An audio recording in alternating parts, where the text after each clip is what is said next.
Yes, good evening to everyone. तो आज हम लोग्स का ये क्वेश्चन करेंगे और ये क्वेश्चन अच्छा क्वेश्चन है, ठीक है। जेई मेंस हमें ऐसे क्वेश्चन पूछे जाते हैं और ऐसे क्वेश्चन देखने की हमें आदत भी डालनी चाहिए, ठीक है।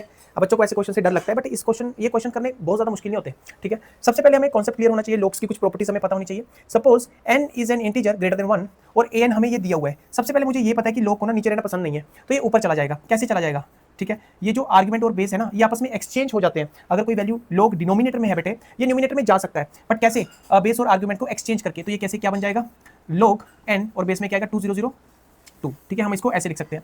अब यहाँ पे इन्होंने बोला है b का वैल्यू ये है और c का वैल्यू ये है और हमें निकालना क्या है b माइनस c। सबसे पहले हम क्या करते हैं, बात करते हैं b पे, ठीक है। b is equal to a2 का मतलब क्या है, यहाँ पे n की वैल्यू ना 2 पुट कर दो। यहाँ पे अगर मैं n की वैल्यू 2 पुट कर दूंगा तो यहाँ पे क्या लिखूंगा log 2 प्लस, ठीक है। अब a3 की वैल्यू फाइंड आउट करो। a3 का मतलब क्या है, यहाँ पे n की वैल्यू 3 पुट कर दो, यानी कि यहाँ पे n का वैल्यू क्या है 3 प्लस, ऐसे ही a4 क्या आएगा log 4 और ऐसे ही बेटे a5 क्या आ जाएगा log 5, ठीक है। मैं बेस जानबूझ के नहीं लगा रहा क्योंकि यहाँ पे जो बेस है ना, हर बेस 2002 ही होगा, इसलिए बाद में बेस को लगा लेंगे हम। ये क्या बन गया log m log n log o log p, ठीक है। ये प्लस का साइन है तो इसको मैं मल्टीप्लिकेशन में भी कन्वर्ट कर सकता हूं, क्योंकि log m plus log n क्या होता है log mn, ठीक है। ऐसे ही log m plus log n plus log o plus log p क्या होता है log mnop, ठीक है। तो इसको मैं कैसे लिख सकता हूँ, log 2 इंटू 3 इंटू 4 इंटू 5 और यहाँ पे बेस में क्या आएगा 2002, ठीक है। यहाँ से बेटे मैंने क्या किया, b का वैल्यू फाइंड आउट कर लिया। ऐसे ही हम c की बात करेंगे।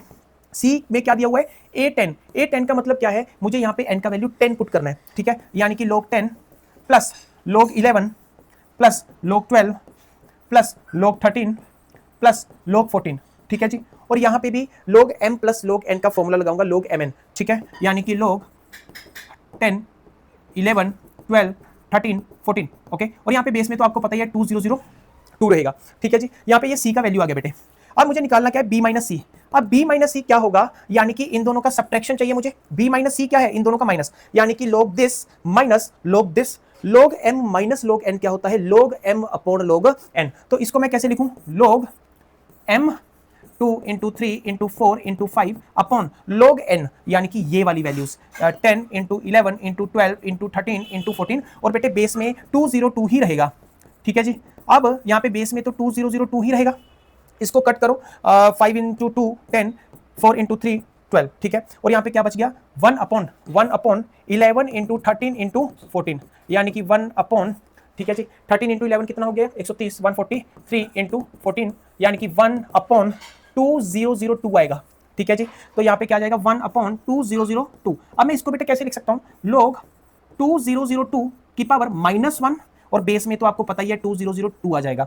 अब आर्ग्यूमेंट की कोई भी पावर हो वो log के आगे आ जाती है, यानी कि -1 log 2002 बेस में 2002, ठीक है। ये क्या होती है वैल्यू 1, मैंने बहुत बार बताया है log n to the base n क्या होता है 1, ठीक है जी।